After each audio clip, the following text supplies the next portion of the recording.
電動車嘅比賽咯喎，咁啊非常之興奮。咁電動車呢個領域發展得非常之快速啦。咁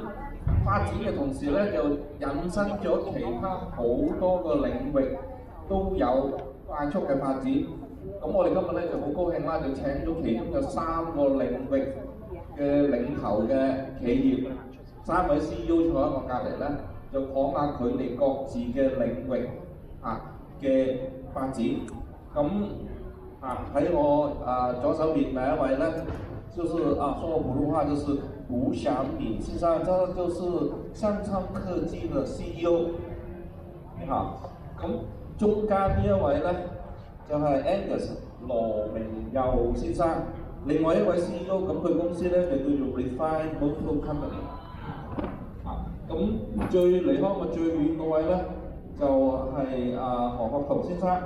咁佢就係澳門嘅普強國際科技，都係 CEO。咁佢3位咧就各自喺自己嘅領域嗰度咧就有長足嘅發展，咁但係都係同電動車咧係有關係嘅。嗱，咁唔阻大家啦，咁我又學阿 Leo 咁啦，首先就先俾大家每人俾譬如講5分鐘先啦。咁講完5分鐘，咁就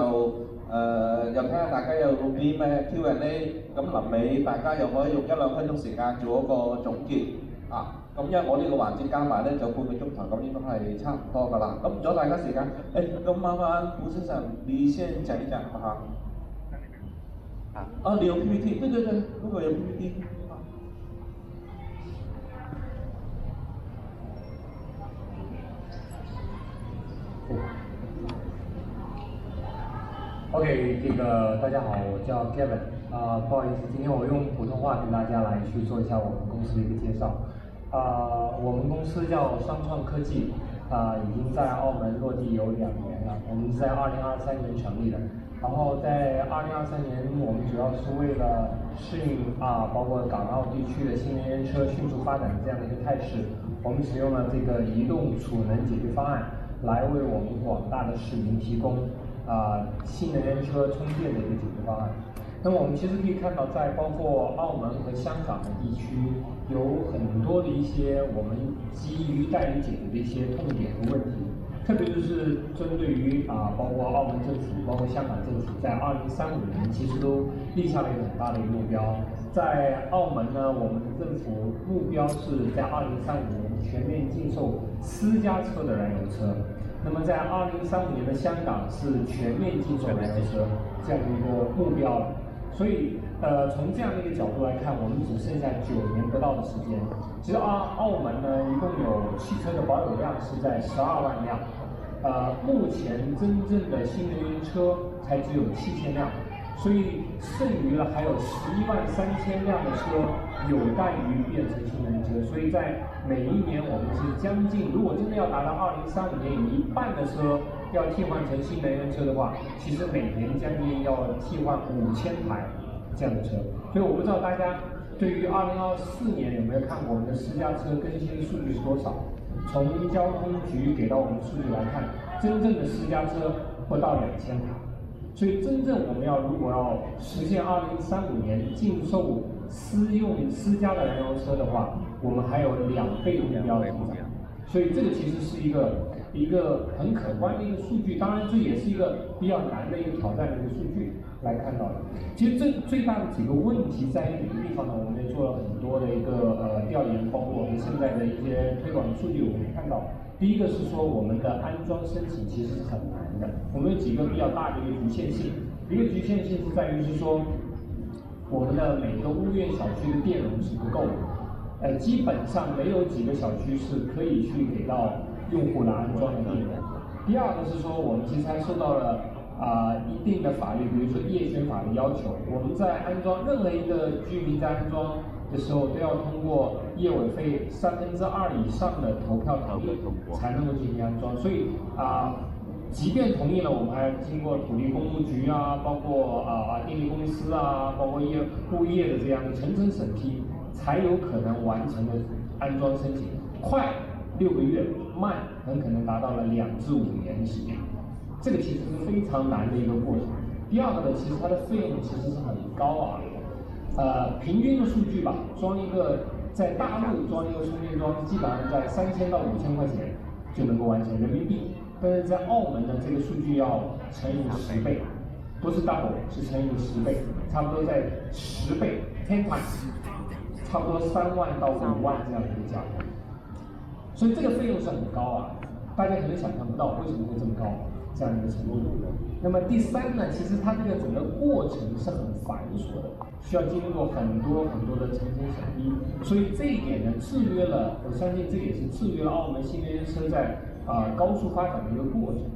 那么我们对比了两个数据，这两个数据是什么呢？大家可能也比较感兴趣的数据，在今年上半年香港2025年上半年一共增加了1.8万台新能源车，而对比澳门来说差不多是香港的1/10不到。从这样的一个目标来看，香港今年有望实现至少4万台新能源车的增长。这个的目标对于香港来说，2035年以这样的目标来说，它可以增长40万台。目前它其实已经超过了10万台，所以2035年香港有望达到50%的新能源车的全面的替换。这样一个程度，当然这个也是基于香港政府在前2年实现了 EV 屋苑计划，帮助了包括不少的电力公司，包括不少的家庭用户实现了更新，包括安装自己的这个家庭的屋苑的 EV 充电桩是一样的。那么我们如何在澳门来解决这样的问题呢？我们在今年年初的时候，其实为我们的广大的居民提供了一个在私人屋苑无法安装的移动储能机器人的这样的一个装置。这样的一个装置呢，实际上是不需要拉线，也不需要安装，直接摆在我们的用户的车位上就可以了。它每一次的补电量大概在35度。为什么是35度的一个电量啊？我们也看过了很多的在外面的公共充电桩的一个数据，平均一个用户在外面充电的电量基本上在32到40度之间，很少会说我会一次充100度这个样子，或者是70、80度，基本上在32到40度这样的一个区间。所以我们取得一个中间值，大概在35度这样的一个储能的一个电量。那么用户不需要做任何的申请，只要屋苑我们能够运营，我们就能够帮助他像换电的方式帮他来去补能。所以他不需要去土地公路局申请，不需要去入则，不需要通过业委会的层层审批就能够使用我们这样的一个服务。这个其实已经在澳门的很多的一个大型的小区，包括像这个海洋花园金峰南岸太子花城这个超级花城这些众多的用户里面，已经得到了广泛的一个部署了。当然从我们的整个的角度来看，我们不仅仅是做这种移动储能的充电桩，我们其实也帮助不少的企业用户提供了一个完整的一个传统的一个充电桩的一个解决方案。当然我们的充电桩会比市面上大家看到的充电桩会更加的安全，是因为我们在很多的地方加了不少的这个包括温度这部分的传感器，以落地像我们此前跟澳门的消防局、交通局包括这个交通局一起来落地的说，我们安全充电的一个解决方案的理念。那么今年年底呢，我们也会在澳门，包括在香港同步发售我们的 Monova X 的这样的一个产品。这个产品也是通过这种储充一体化的这种方式来去做的。我们这个产品呢，能够帮助说在不改变电容的情况下，直接从7000瓦的放电的功率直接升级到30千瓦，也就从慢充变成快充的这样的一个方式。除了提供这样的一个物联网的这样的一个硬件的解决方案，其实我们在澳门也是第一个去支持多个就是我们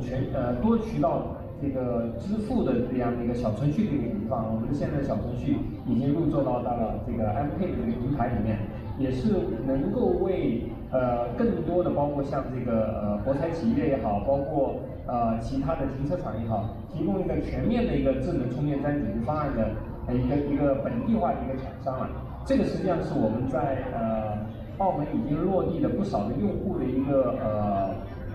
案例的一个截屏我给大家分享。包括现在大家可以看到，在银河的比亚迪的这个快充站也是用了我们的全面的解决方案来去做的。像这个用户就是在太子花城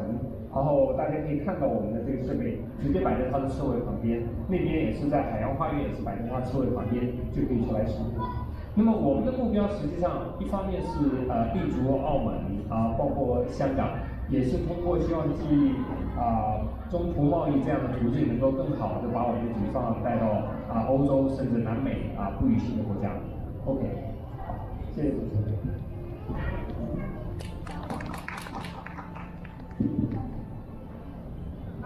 非常之多謝 Gavin 同我哋好詳細講咗嗰個充電市場嘅問題啦。咁我哋跟住就睇另外一個市場嘅喎，咁就第二位講者Anderson。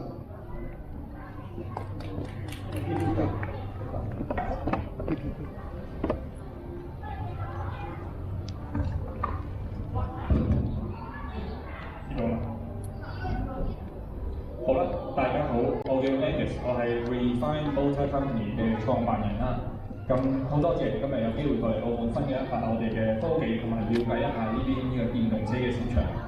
咁咧，大家咧都會好奇其實我哋做咩嘅公司，咁可以留意喺呢條片啦，咁睇下大家可能可以估到其實我哋做咩啦。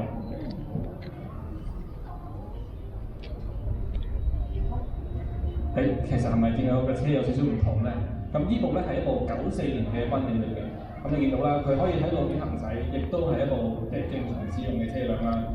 但最特別係咩？就係佢已經變成一部純電動汽車。咁我哋做嘅車款亦都唔係限制於架賓利度嘅，呢係依架完成嘅寶馬啦，又落咗地嘅成功。咁我哋同時間喺公司亦都有做過唔同嘅車款，包括一啲更細嘅 Mini 或者再大啲嘅 Defender 等等。咁呢車同新車一樣，有中速充電快速充電即係用落去嘅續航都同新車冇乜差別嘅。咁好啦，咁呢個少少嘅簡介啦。我哋係香港首間同唯一間做電動化嘅公司，即係簡單稱油改電。咁除咗香港之外，我哋同時間係亞洲第一個可以成功上牌嘅公司。咁我哋依家現時做一個油改電，佢嘅 R&D 時間相對性係已經慢慢縮短啦。由最開頭我哋用1年左右嘅時間，到依家大概3個月左右可以完成一部車。咁我哋繼續去優化我哋嘅 SOP， 個目標就係可以1個星期內去完成一部車輛。咁我哋由20成立啦，到依家其實已經獲得唔少香港政府、香港科學園數碼港香港科技大學Ivy 運輸署等等嘅認可同獎項嘅。咁點解要改電咁有好多唔同原因嘅。咁第一啦，咁當然有啲人係中意玩古董車嘅，但係佢哋要明白古董車個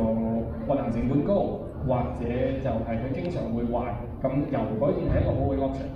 第二個原因就係本身你想象下，如果每個人喺度本身係揸油車嘅，個個都要去換架電動車嘅時候，咁架原先嘅油車會點算咧？咁大家會見到，如果你係換油車做電車啦，或者你係改電動車嘅時候，個碳足跡係足足減咗60%，呢個係一個好重要嘅數字嚟嘅。咁 Bloomberg 亦都預測啦，喺未來每年全球會有超過5000萬部油車將會被淘汰。咁大家可以想象下，呢啲垃圾會去邊咧？大家從來都唔會講。好啦，咁電動化技術係咩嚟嘅？咁我哋就簡單嚟講就係將佢本身嘅引擎波箱油缸全部拎走，就將我哋一個模組化嘅電動系統裝落去啦。咁模組化嘅意思係咩？就係本身一架車佢嘅車架只係承受某個重量，同埋有特定嘅空間。咁我哋依家模組化嘅電池係可以做到，可以安裝到落任何車輛入邊，變相任何車都可以做到呢個油改電嘅技術啦。咁除咗油改電之外咧，我哋 on top 都有一啲額外嘅 feature， 咁包括譬如一個 mobile app 嘅 control， 咁你就可以好似新嘅電動車一樣，用電話去控制開冷氣熄冷氣開窗開門等等。咁另外啦，佢亦都會一樣有快速充電有 cruise control 有電子冷氣電子嘅 power assisted steering 咁同一個新車根本上係冇分別嘅。咁我哋依家咧嘅公司嘅規模係點咁我哋其實喺香港就有個14000嘅總部，就專係做呢個油改電嘅服務嘅。咁我哋同時間喺深圳亦都有個 R&D centre， 就做部分嘅採購同埋一啲 powertrain 嘅 optimization。咁咁我哋亦都想其實就係想將香港同國內呢兩個地方 merge 埋一齊，變成一個綜合嘅電動化中心。咁我哋嚟緊嘅目標都係要將個 cost 繼續去降低，從而可以將呢個電動即係油改電嘅服務提供俾更多唔同嘅汽車。咁大家會諗下，究竟其實呢個電動化即係油改電嘅市場有幾大咧？咁始終都唔係一個即係叫咁相對平嘅嘢嚟啦。咁其實好得意嘅，咁我哋咧喺24、25年啦，咁啊係俾貿發局邀請咗，香港貿發局邀請咗，咁啊出席呢個香港電子產品展。咁當時咧，我哋就展示過，第一年就展示過1部油改電，第二年咧就展示咗3部油改電。咁從呢兩個簡單咁啊2-3日嘅 show 啦，咁我哋已經收到超過30張訂單。咁而咧，大家對我哋嘅技術都非常踴躍嘅。咁其實實質個市場有幾大啦？咁其實可以留意到，如果淨係講電動車，即係淨係講普通車為例嘅話，如果成個亞洲去計算，有大概200萬部普通車係適合做呢個油改電。咁你可以想象下，呢個雖然係一個小眾嘅市場，但係其實呢個小眾嘅都係一個頗為大嘅市場。咁到咧，我哋將個 cost 降低之後，就可以俾更多嘅車可以做啦，即係變咗普通嘅私家車都可以做到。到時候就可以見到東南亞嗰邊有超過4.5億，係啦，4.5億部車輛咧都可以做呢個油改電嘅服務嘅。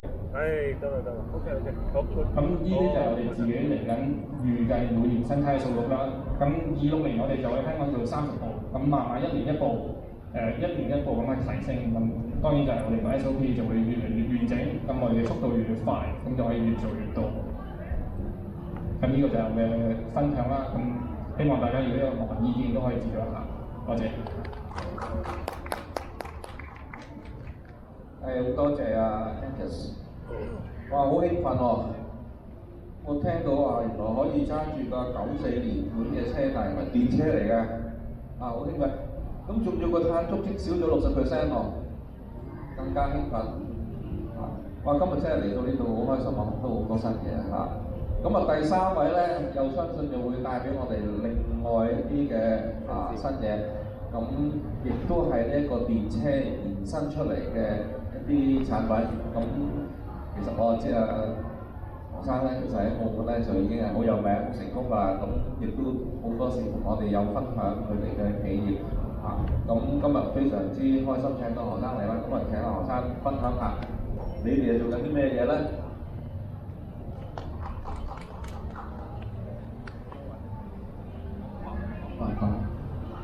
冇 PPT 唔使知。OK， 多謝謝 Sir 同埋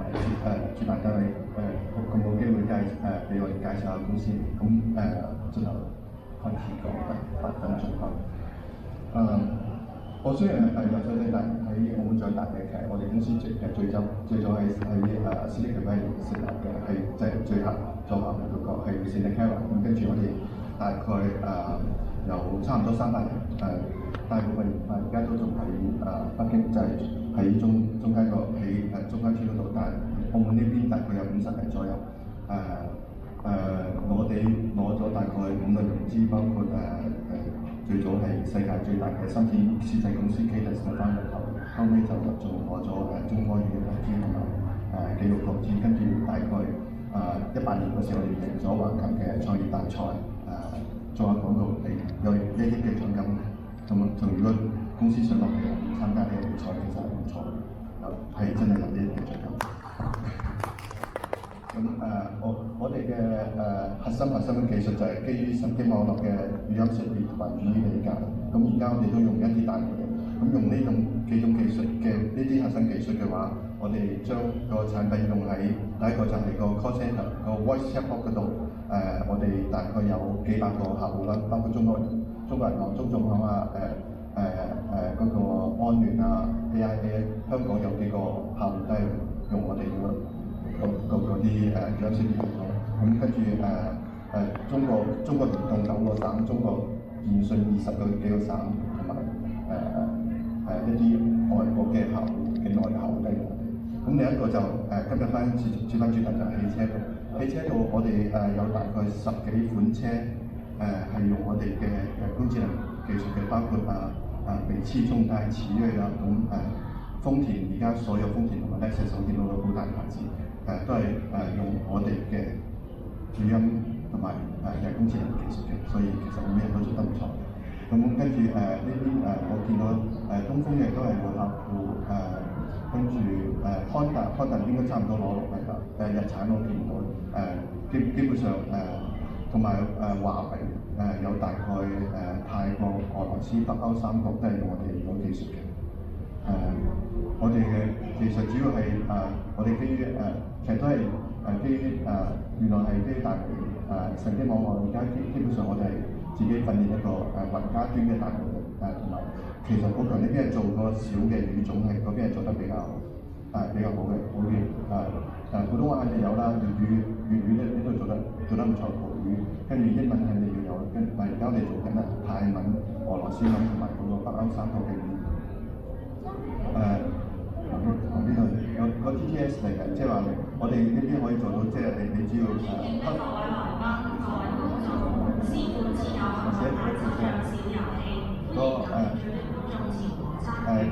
你只要個客戶只要10秒鐘，我哋可以合同呢聲音去，唔係唔錯嘅，係實在可以合同呢個人嘅聲音，而且可以收錄佢不同情況下講嘅聲音。當然好多人話呢啲咩Apple 啊、Siri 啊或者 Google 都有，但係我哋係可以將佢技術做喺本地車會設計。其實你一定想問嘅好處當然會快啦，但係講真啦，你啲私人就俾晒運嘅啦。咁樣第一個就嗰啲就係講小語種。而家我哋都用呢種技術喺澳門做咗幾個項目嘅，即係唔知澳門有冇嚟到喺度聽過？多啲俾啲項目俾我哋，我哋可以請多啲澳門而且澳門可以作為出海嘅第一步。而家我哋澳門有大概幾個項目，香港有幾個項目我哋投緊嘅。跟住再香港再英國咁樣而家翻主題嗰度智能座駕艙嗰度，其實我哋係除咗而家識別咗因為我哋大股東係4力求生，係有全個合法嘅最好嘅地理信息數據，所以加埋而家識別係汽車裏面最重要嘅心嘅部分。咁呢啲係我哋一啲技術嘅優勢，好啲我哋有Webmicrophone同埋嗰個有大量嘅嗰啲語音數據同埋我哋嗰個語音識別嗰個引擎可以放喺一個好細嘅車公司嘅系統裏面。呢個成個解決方案因為特別如果喺汽車度唔係淨係語音識別咁簡單，你仲要有個Webmicrophone可以判別嗰啲人喺邊度講嘢同埋呢度主要幾個客戶咯。呢個Toyota我哋而家基本上成個大中華區所有 Toyota 同埋 Lexus 裏面嘅語音識別都係我哋做，已經大概有200-300萬個客戶咯。咁加埋華為迪斯、中泰，其實我哋汽車度已經有500萬個左右嘅家庭用緊我哋嘅產品。同樣呢啲除咗汽車，我哋仲有嗰個銀行嗰度大概有幾百客戶咯。中國移動有9個省，中國電信10個省都有我哋嘅技術，大概咁樣。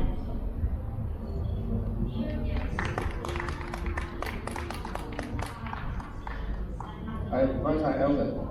越嚟越興奮啦！頭先就講充電，咁跟住講油改電咁而家咧就語音、人工智能，咁同埋頭先 Elton 提到另外一樣嘢咧，就更加興奮，佢話澳門咧係我哋要出海嘅時候咧，應該係一個非常之好嘅第一站。咁我哋日日喺度講澳門1+4咁樣點樣去多元化我哋嘅產業。咁而家我哋有一個好重要嘅功能要做喎，就係出海。原來你不如嚟澳門先，我哋作為第一站，咁咧就可以幫啲企業咧，國內企業咧就出海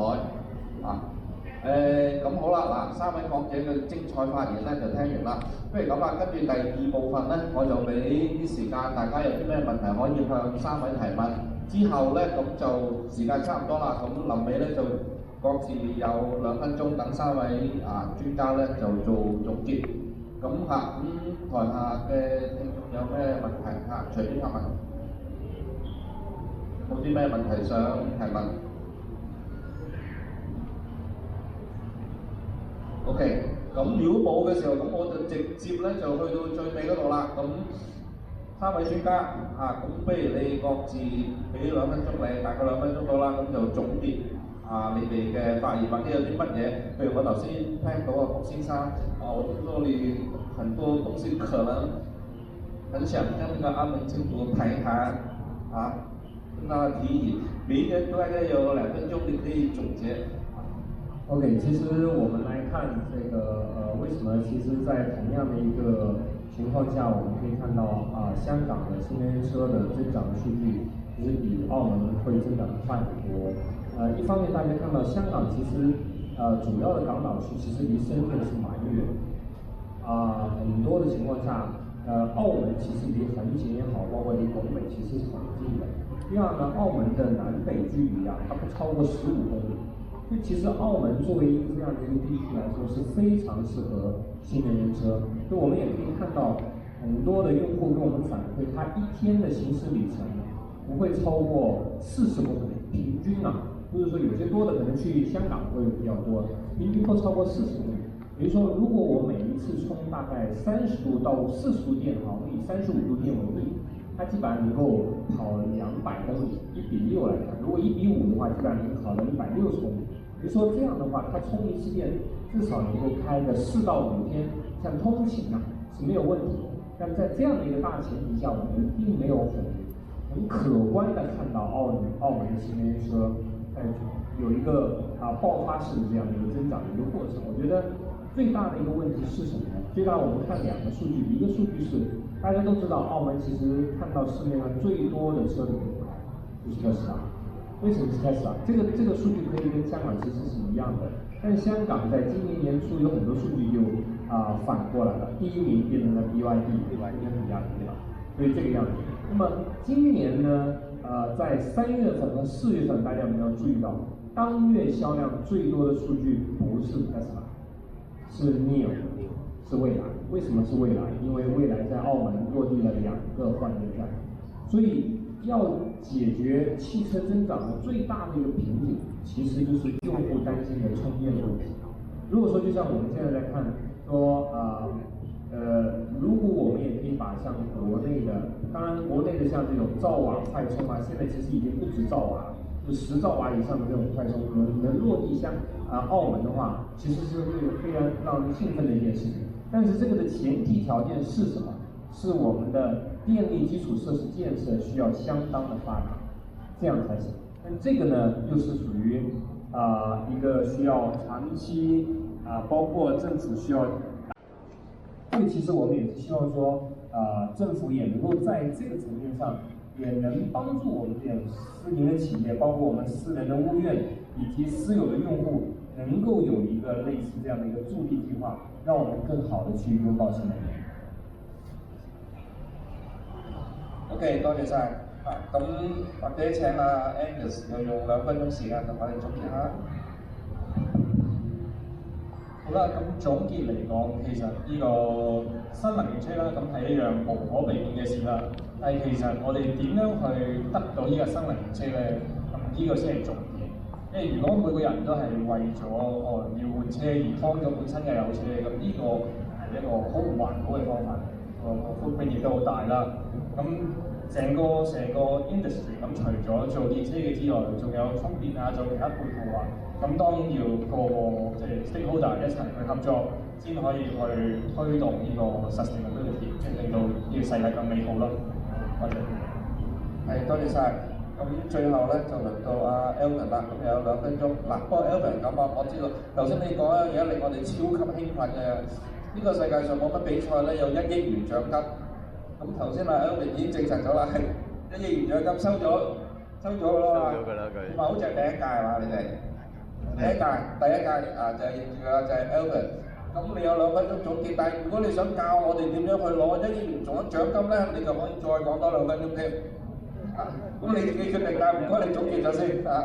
放埋一齊啦，放埋一齊。放埋一齊，多謝。嗰個其實係咁，呢啲就其實個產業其實我哋等於汽車嘅原子能嘅供應商我哋幫佢使用，跟住即係將汽車本來死鬼咗，救翻佢，所以就個我主要就係講就澳門，我即係站喺澳門角度嚟講，即係因為咁多即係咁大嘅市場嘅賣車，亦都希望政府可以支持下我哋呢個科技企業可以走出去，除咗俾人哋賺錢，其實我哋都可以賺翻佢錢嘅，咁樣而且走出去。因為其實我哋已經即係話匯報咗，已經去到俄羅斯啊、泰國啊、西蘭，其實真係可以走到出嚟。咁樣呢個第一樣嘢，第二樣嘢就係、當時我哋亦都係講呢個故事，你攞咗個1億嘅獎金，因為當時我哋攞住個車機，當時我哋豐田嘅合同係即係個合同20萬，而家我哋1年有1億，所以可以嘅，可以呢個都要參加比賽，只要攞出個，咁我相信佢哋俾啲錢，可以幫你賺多錢。好多謝晒三位。嗱，咁希望大家今日長知識，咁就我望到啦，可能過幾屆啲1億元嗰啲得獎者咧，可能喺底下嚟㗎啦。我哋大家繼續努力。好，再次多謝三位。